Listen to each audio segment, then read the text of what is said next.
Hello, this is Lisa Russick and Misty Lore with a big smile. With the podcast, we're all psychic, and I'm laid up, and Misty is very happy. She's smiling. She's so happy. Do you think we're all psychic, Misty? Yes, I do. Lisa, do you think we're all psychic? Yes, I do. Yes, I do. Yes, I do. My face probably turned red. So, listeners and watchers, we had a... She's still trying. You tell me to smile, so I'm smiling. You can stop smiling now. I will allow you. You can stop. Just be angry. Now be angry. Thank you. Angry. Oh, listeners, this is a video podcast. You got to see these faces she's making. They're good. This is a requested podcast. You're just cracking me up. This is a requested podcast. Somebody wrote in and wrote an email to, or filled out the contact form or the chat form or something on my website asking for a Fae podcast. Fairy, the Fae, the she. The she is spelled Siddhe, and that is what the fairies are traditionally called. Just she. They pronounce it she. This person had requested us to talk about any personal experiences we had with fairies. So the first thing I would like to do is ring my fairy bell. Is that good? Yes. Is that okay with you, Misty? Okay, listeners. Yes, I want you to ring the bell. Now, listeners and watchers, we're going to invite the Fae to bless this podcast with this fairy bell that I got at Kasha's shop a long time ago when I first met her, Kasha Prime. You ready? Yes. Too bad. I did it anyway. So that's all you had to do is ring the bell. Oh, somebody's interested. Look at Frank. I know. He's like all about this podcast. So the thing about Fae and the she and the elementals is that they are part of the earth. And animals can be she or Fae. A Fae can work through an animal. A Fae can work through walls. And the face, like a flower, can be a Fae. I want to give one example of my favorite example of the Fae. Now, if any of you have cats who go outside, you will have seen this before. I know you have. Around twilight, if you have your cats outside, they might start frisking. They jump and they pounce and they frisk. And they're so excited and their eyes are dilated and they're just jumping on nothing in the lawn or in the, wherever you may be if it's a nice day out. And that's usually the fairies. They're playing with the fairies. If you see your cat do that, but you might not be able to see the fairies. Ouija, my cat Ouija was the one who really loved to play with them. Oh, she pounced and frisked, and Morgana did. All my life, I've seen cats frisk at twilight at nothing, and I finally figured out it was the Fae. And when I figured it out, I asked Ouija, "Are you chasing Fae?" And she stopped and she looked up, she licked her nose, and then she went back to it. That was a yes. So, my first fairy experience is, I was very little. I have a memory of it being in my grandparents' house. And, I was very, very, very little. I can't remember. I was crawling. So I must have been a toddler or, something like that. And I was looking behind my grandfather's chair and I saw this little thing.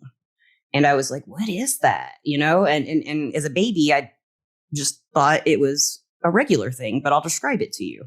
It had a little green hat, and it had like a large forehead, and then these certain kind of eyes that the Fae have, and I'll explain that in a minute. And then it had this long nose that went down, and then it came into a mouth and a nose that pointed out. And he was about a foot tall. He was like just a little higher than me when I was on my hands and knees as a baby.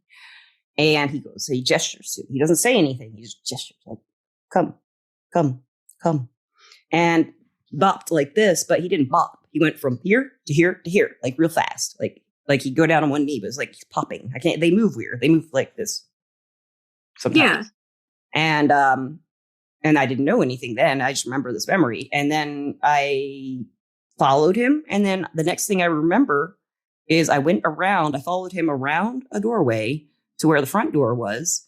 And all I remember in my memory seeing is the door and an umbrella holder that holds canes and stuff. Mm-hmm. And there's just a big cane sticking, a black handled, Archie cane sticking out of it. That's all I remember. Yeah. So I told Akasha Prime the story, and she said that this was a leprechaun. And she said that leprechauns, when they come to babies, they either take them or they. Right. Now, not everybody thinks not everybody thinks the Fae are, all good and love and candy and tricks. She says that this leprechaun, if he didn't take me, she says he put something in me. So that's something that she said. I don't know about that. But I really try to look past that memory because I feel like that's just like a fake memory, because the leprechaun was the one I saw as a baby was at my father's house. But the memory of going around the corner was at my mother's father's house. My father's house. My father is a grandfather. It gets so confusing. My dad's father's house was when I saw the leprechaun. But when I remember going around the corner, I'm at my other grandfather's house. Mm-hmm. That doesn't make any sense. But there's like a blocked memory, and I can't make out what was happening then. And she said that, so I keep wondering, did he put something in me? What could it be? What could it be? But that's my first experience. It's a bit of fairy magic. It's a bit of fairy magic. And the leprechaun maybe put a treasure in me. Probably not, though. But usually I would think, I've always thought on that. That's just a really neat story to me, that a leprechaun might put some secret in me. Yeah, I don't know what it is. I like that story. I do too. As long as it doesn't hurt coming back out. Yeah, really. No harm done. Yeah. And she said, maybe he's already gotten it and you don't know. It might not be in there anymore. So I don't know. But my experiences with fairies they are tricky, but they want us to be happier usually. Now, there are some that are, but they're usually towards people who are towards them. And a lot of times, fairies will play games. They'll hide your keys, they'll hide your chocolate, they'll hide stuff, and you'll find it in the same spot later. And I've been told by the Fae voices, or just the knowledge was dropped into me when I asked Fae, because I do work with them a lot. They told me that, like, when they do that, they're trying to get us to lighten up. And we usually get angry, and they think that's funny. Because they say the next step is lightening up after anger. Because what else you got? So they like to do that. They like to lighten us up because we're too heavy, they say. Yeah. Have you ever had any fairy experiences that you could think of? No. That's why I'm all in this. I'm all about it. I'm very curious about it. Okay. Well, listen. I believe in it. Yeah. I believe in it. But I've never, or maybe I have had an experience I didn't know about it. I don't know. I think you had an experience and you don't know about it, at least one that I know of. And we talked about this before, the podcast listeners and watchers. But by the way, my back's kind of screwed up, so I'm on a heating pad and lying down. But and her back's messed up, but she's toughing it out. If you guys remember, if you listened to the podcast or what, we talked about the black snake Misty saw about a year or two ago. Mm-hmm. And I saw that black snake, and it had the Fae look. I'm not positive it was Fae, but it looked Fae to me. It had this shiny black eyes, the black skin and shiny black eyes. And it was something about the eyes. And I'll try to describe Fae eyes. You'll have seen them in dreams maybe, or in visions, or even a real person can look like this and they're Fae. They're just black. It's kind of like the Coraline buttons, but they're not buttons. They're just like black, but they're kind. There's no whites in their eyes, just pitch black. And it's kind of like they come out a little bit. It's hard to explain. And they're small black eyes. Okay. And they're beady, but they're friendly. They're not, scary. Right. So like Misty, listeners and watchers, that she had this black snake come around, and she found out that it was a snake that kills other snakes. And she was very scared of it because she doesn't like snakes. So I was telling her, I think that was a Fae snake coming to help her. And it's definitely lightened you up. I'm sure they got a good kick out of that. Yeah, they do. They like laughing. I'm sure they did. But it did help you, didn't it? That snake. I guess. It helped me get over a little bit of a fear. Yeah. I had to. Yeah. It seems like there's more to that snake, and I just can't remember. We'll have to listen back to that podcast and see. There was a lot going on in my life. There was a lot. Yeah, we'll talk about that in another podcast, listeners. Yeah. That's a very important podcast we will do when Misty is ready. Yes. Whenever that may be. Maybe the fairies will let us know. Yeah. Let me think. Some other fairy experiences. I have had friends that I thought had Fae in them. And my boyfriend seems like he has Fae in him.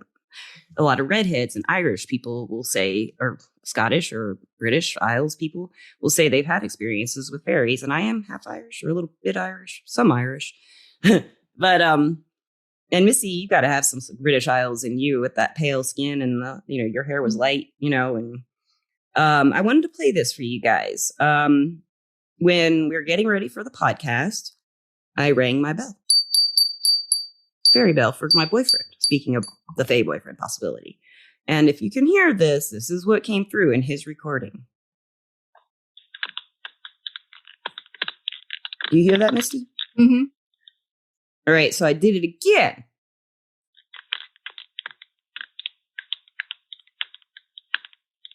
And then, listeners and watchers, I said, well, I'm going to try it for Misty. And I went to Misty on Facebook and I'll try ringing it for you and see if it does that. Why'd that happen? Why'd that happen, Misty? I don't know. I don't know. The fairies were maybe they didn't want Chris to hear the bell, I think. But maybe if he watches this podcast, maybe he will never hear the bell. But I wonder why that wouldn't work. And then Misty had a lot of connection issues. Oh gosh, yeah. And we both asked them, but rang the bell and asked them if they would help her get her connection issues fixed. And so did her husband. He was helping her. He's probably the one who fixed it, but the Fae may have had something to do with it. The internet connection, yeah. Yeah, because nothing would work for her except like her tablet. Mm-hmm. And we rang the bell. And Misty and I asked them to help her out and I said I would give them an offering tonight. I'll talk about offerings at the end of the podcast. They're fun. So one of my favorite fairy experiences, there's so many. I mean, there's so many. But one of my favorite fairy experiences was when I actually saw like the traditional type fairy, like Tinkerbell, That's what most people think of fairy, Tinkerbell, Yes. The wings, the sparkles, the glow, everything. I was in my old apartment on Brookline and this is one of my favorite fairy stories. It leads up to this fairy story. So when I lived in College Street, probably in 2019 or 18, it was really rainy for several days and all these mushrooms grew. We always had fairy mushrooms in the yard. Sometimes they'd form a ring. And if you don't know, a fairy ring, if you go in one, you disappear forever.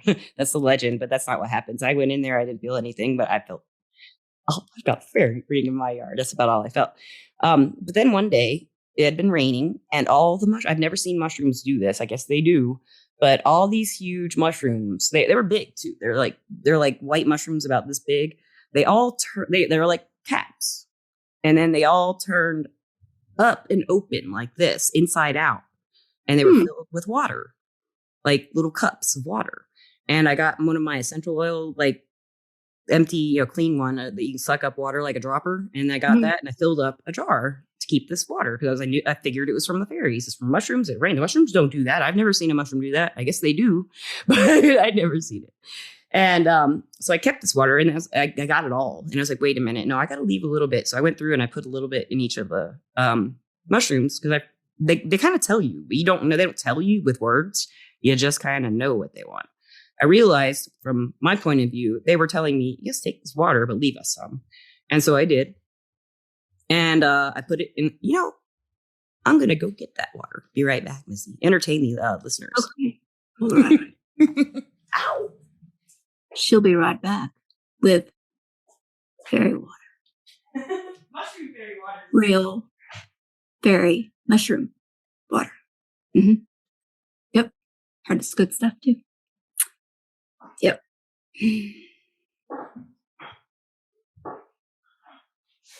So I love Lisa's stories about fairies. They fascinate me. They're so cool. But I have not heard this story, so I'm kind of anxious to hear what happens at the end. Does she see the fairy? She said that she sees the fairy. I do. So what happens? But you know what? But what?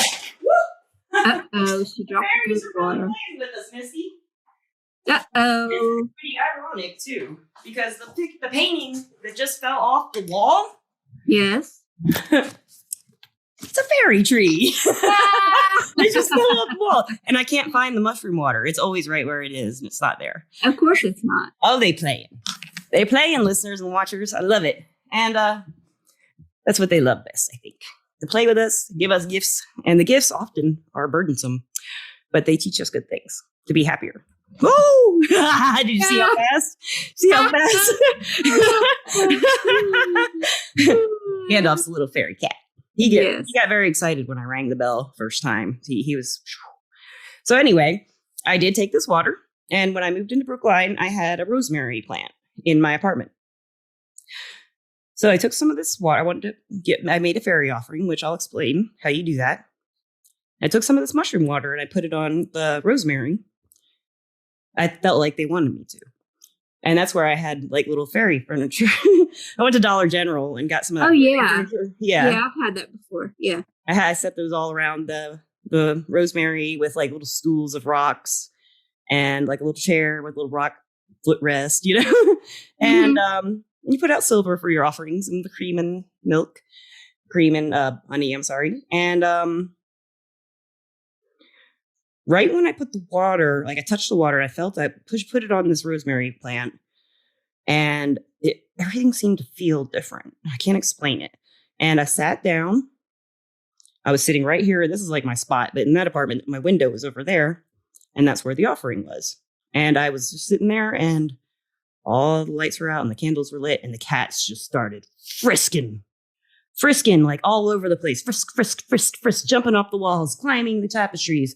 They were frisking, but it wasn't destructive. It was really, really cute. And I tried to video them, and they instantly stopped. I mean, they were acting very out of character, but cute, and like little kittens, like playing and frisking in the yard at night, twilight, And I sat back and I just looked out with not looking at anything, just kind of spacing out. And then I saw the little Tinkerbell fairy. It was probably about 4 feet away from me. I would say it was about 4 feet in the air. And I had just been asking, will you please let me see you? Please let me see you. And this little gold, I mean, it looked like bright, bright gold. Kind of like burning magnesium. I think it's magnesium or sulfur, but it's like, it wasn't quite that bright. It was yellow gold, like Tinkerbell, and it felt masculine. I can't explain that, but it just felt like it was a masculine fairy. And it just went right across the room. It popped out of nowhere in the middle of the room and went into the wall. And I was just so happy. It was like, I saw the fairy. That's the only time I've seen any kind of fae. Now I know a lot of people see fae. A lot of people I know who work in the field, who work with their magic, who work with energy at all. And they want to, be visited by the fairy. Sometimes they just are. And some of them, like me, sought them out, like with offerings. I want to invite them into my life and see what they're about. My best guess is that they are part of the earth. And they are all like the elements, like fire, water, earth, and air. And I think most people believe this too, or this is what I've read also, that fairies are associated with elements, and they're often called elementals as well. So like a tree could be an elemental fairy. A nymph is an elemental fairy, and then a wood nymph, like you've heard of wood nymphs. They're like living women trees or, and what other kinds? Of course, leprechaun. Now there's banshees. Banshees are an Irish legend. Banshees, they are said, the legend says that they are old women, hooded women in a black cloak, and they come and wail the night before someone's going to die. That's terrifying. But I've always loved the story of banshees. I just think it's fascinating. I used it I used the type. I made up my own kind of banshee for a book, but I used one in a fantasy novel. And it was like an urban fantasy novel. So I made this a banshee in the real life, And so nobody really knows much, but people who live in Ireland say this happens. The wailing woman, like walking the land, with a lantern, and she lets and everyone knows somebody's going to die the next day in their family. That was a legend. Mm-hmm. Trying to think of other types. So do they live like in like fairy groups? I don't know. I think they do, and some live singularly.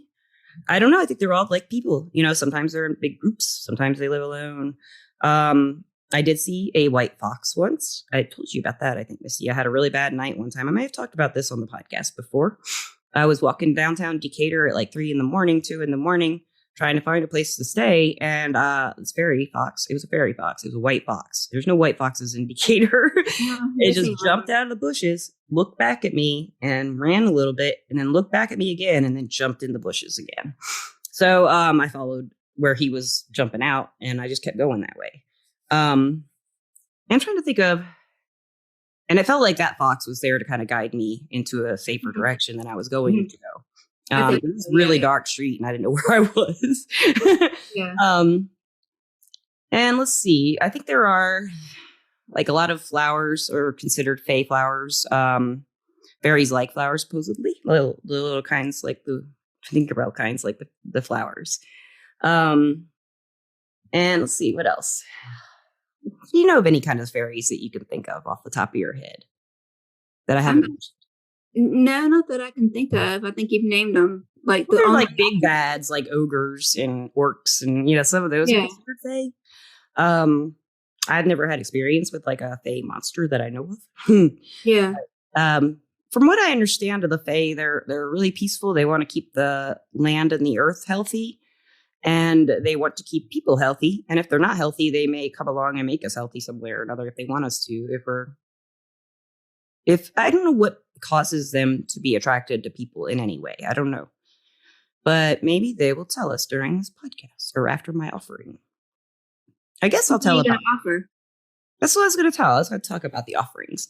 So if you want to offer the fairies an offering, the traditional thing is whipped cream or heavy cream or milk with some honey mixed in it. And you want to put enough honey in it so that the cats don't drink it. The dogs don't drink it. Enough honey? Enough honey so nothing else drinks it. It's too sweet. And the fairies like that. And I always like to put some silver, like silver chunks. I usually use my sterling or just some charms that are made of like alloys that are colored silver because they like shiny silver stuff. Akasha Prime told me that they don't like actual silver, that it burns their skin, but I don't know about that. I seem to get gifts more when I use real sterling.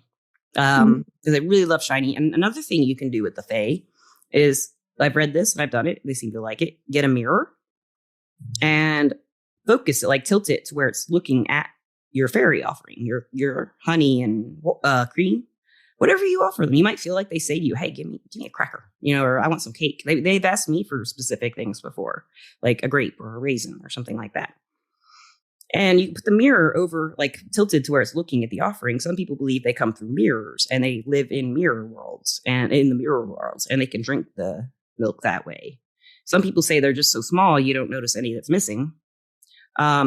That's what I was going to ask you. Have you ever gave an offering and it would be gone? I had two really, really weird ones. The first one that was really, really weird. I put my fairy offering on the step outside my house. This is probably in like 19. No, it was 2019 or 18. And I put this is what I was getting interested in them. I put this dish out of honey and milk, and in the morning, it was completely filled and overflowing with dead roaches. Big, huge, fat. Ew. And I was like, why would they do that? And I realized they were helping me because that area was always full of roaches. And they put all the roaches in the honey milk. Tons of them. I mean, they weren't just, that wouldn't happen normally. Like a whole bunch of roaches. I mean, there were like probably about 20 bodies piled in and all around this fairy offering. Mm-hmm. Another time, I put the fairy offering out in my yard. And I went to go get it the next day, and I saw all these ants all over it, all over everything. Ants, getting the milk and cream and carrying it off. And then I just had this information drop into my head from the fairies, I think, that when the ants go get the milk and honey, they take it back into the ground, and that's what makes the fairy rings, mushrooms. That's what that's how they said the fairy mushrooms grow. That's what they told me. They said, leave it there for a longer time. Let all the ants do their things. So I went back out a few hours later and it was all cleaned up and gone. Every single ant, every drop gone. They have left me presents. Nothing that someone might consider a present, but like they've left me certain kinds of seeds that don't look like any seeds I've ever seen. I still have those. And sometimes on the tray, like I usually put it on a tray, like the bell, the cup, maybe a little, I have a little silver spoon I'll stir it with and put it there. And, I just totally lost what I thought.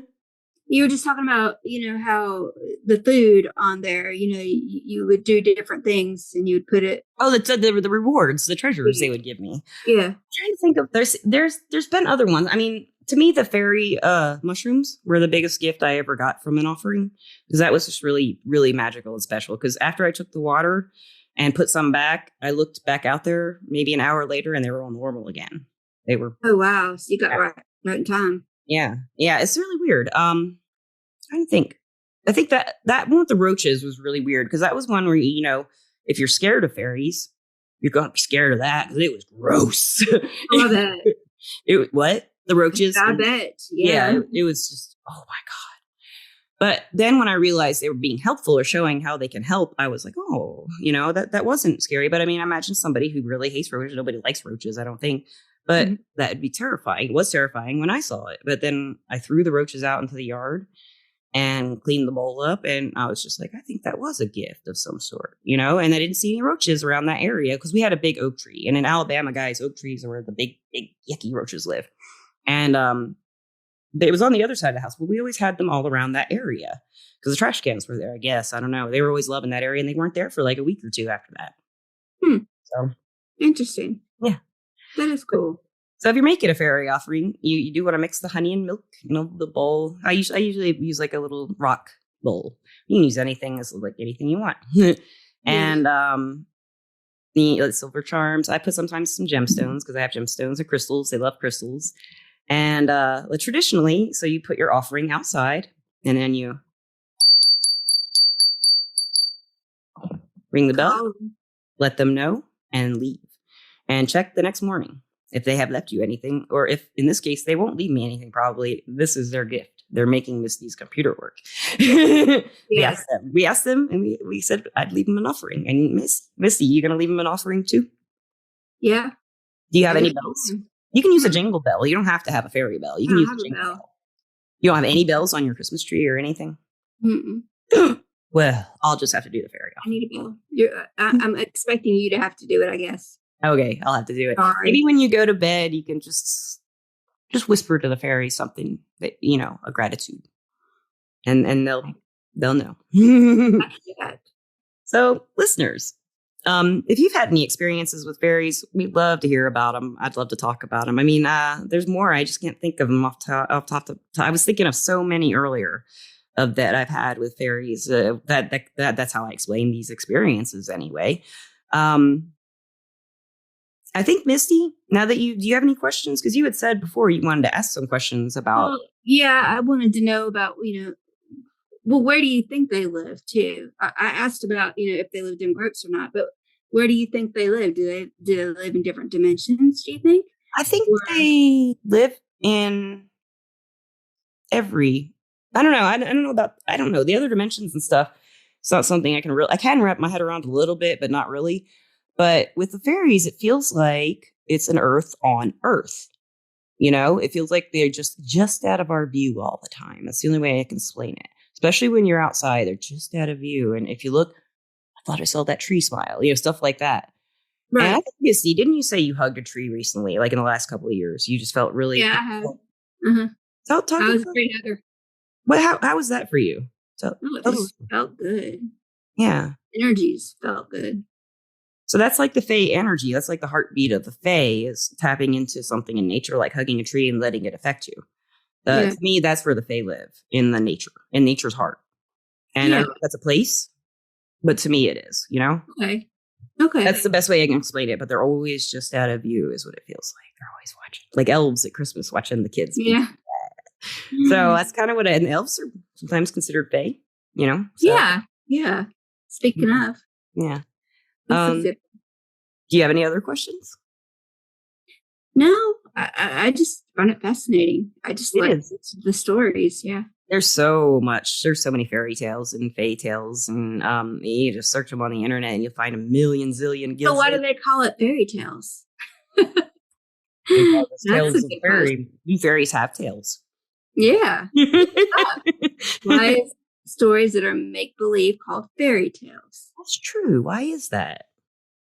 They're usually about fairies doing something wicked. Mm-hmm. Fairy tales, like the grim fairy tales.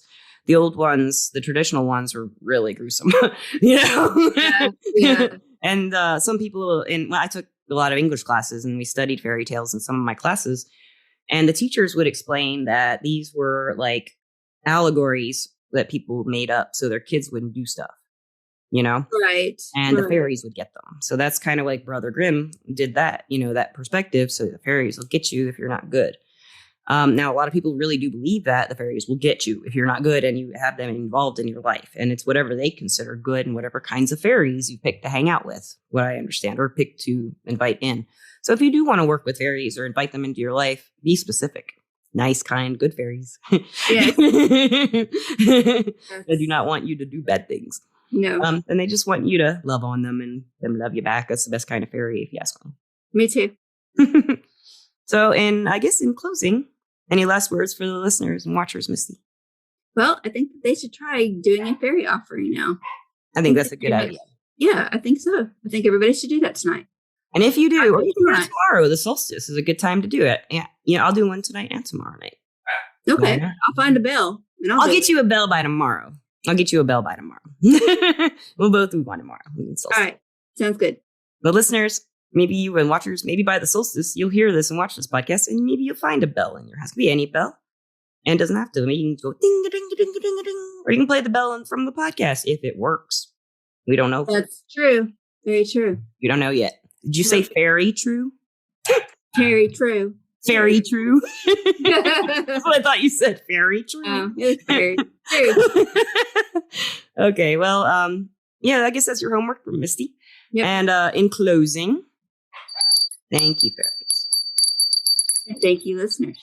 Thank you, listeners. Thank you. And thank you, Everclear. Thank you, Everclear, our sponsor. Everclear is an advice app and a website where you can get advice from psychics and empaths, where you can get the clarity you need to create the life you deserve. And thank you so much, listeners and watchers. Thank you. We love you. Thank you, Misty. Bye. And peace out. Bye.